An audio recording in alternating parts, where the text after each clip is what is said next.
ನಿಮಗೆಲ್ಲ ತಿಳಿದಿರೋ ಹಾಗೆ ನಮ್ಮ ಯಲಹಂಕ ಕ್ಷೇತ್ರದ ನೆಚ್ಚಿನ ನಾಯಕರು ಅಭಿವೃದ್ಧಿ ಹರಿಕಾರರು ಆದ ಎಸ್.ಆರ್. ವಿಶ್ವನಾಥ್ ಅವರ ಹುಟ್ಟುಹಬ್ಬದ ಪ್ರಯುಕ್ತ ಇಂದು ಸುಮಾರು ಆರೋಗ್ಯ ತಪಾಸಣೆ ಶಿಬಿರ, ಕಣ್ಣಿನ ಪರೀಕ್ಷೆ, BP ಮತ್ತು ಶುಗರ್, ಎಲ್ಲದಕ್ಕಿಂತ ಹೆಚ್ಚಾಗಿ ರಕ್ತದಾನ ಮಹಾದಾನ ಅನ್ನೋ ಒಂದು ಕಾರ್ಯಕ್ರಮದಲ್ಲಿ ರಕ್ತದಾನ ಶಿಬಿರ ಏರ್ಪಡಿಸಲಾಗಿದೆ.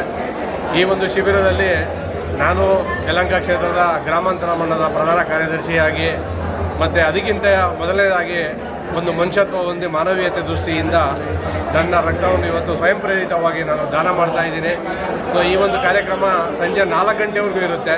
ಈ ಕಾರ್ಯಕ್ರಮ ನೋಡ್ತಾ ಇರೋರು ದಯವಿಟ್ಟು ಬನ್ನಿ, ರಕ್ತದಾನ ಮಾಡಿ.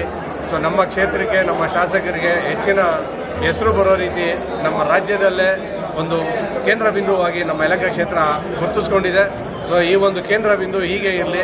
ಸೊ ನಮ್ಮ ಅದರಲ್ಲದೆ ಈ ಒಂದು ಆಶೀರ್ವಾದದಿಂದ ನಮ್ಮ ಶಾಸಕರಿಗೆ ಇನ್ನೂ ಹೆಚ್ಚಿನ ಕೆಲಸ ಮಾಡುವಂಥ ಶಕ್ತಿ ದೇವರು ಕೊಡಲಿ, ಅವ್ರ ಆರೋಗ್ಯ ಕೊಡಲಿ ಅಂತ ನಾನು ಈ ಒಂದು ಸಂದರ್ಭದಲ್ಲಿ ಕೇಳ್ಕೊತಾ ಇದ್ದೀನಿ. ಸರ್, ಶಾಸಕರ ಹುಟ್ಟುಹಬ್ಬ ದಿವಸ ಪ್ರತಿ ವರ್ಷವೂ ನೀವು ರಕ್ತದಾನ ಮಾಡ್ತಾ ಇದ್ದೀರಾ, ಏನು ಹೇಳ್ತೀರಾ? ಪ್ರತಿ ವರ್ಷವೂ ನೀವು ರಕ್ತದಾನ ಮಾಡ್ತಾ ಇದ್ದೀರಾ ಶಾಸಕರ ಹುಟ್ಟುಹಬ್ಬ ದಿವಸ? ಹೌದು, ಇದು ಸುಮಾರು ನಾನು ಶಾಸಕರ ಹುಟ್ಟುಹಬ್ಬ ಅಲ್ಲದೆ ಬೇರೆ ರೀತಿಯಲ್ಲೂ ನಾನು ಸ್ವಯಂ ಪ್ರೇರಿತವಾಗಿ ಮಾಡಿದ್ದೀನಿ. ಇದು ಸುಮಾರು 20ನೇ ಬಾರಿ ನಾನು ರಕ್ತದಾನ ಮಾಡ್ತಾ ಇರೋದು. ಸೊ ಶಾಸಕರ ಹುಟ್ಟುಹಬ್ಬದ ಪ್ರಯುಕ್ತ ಇದು 5ನೇ ಸಾರಿ ನಾನು ರಕ್ತದಾನ ಮಾಡ್ತಾ ಇರೋದು.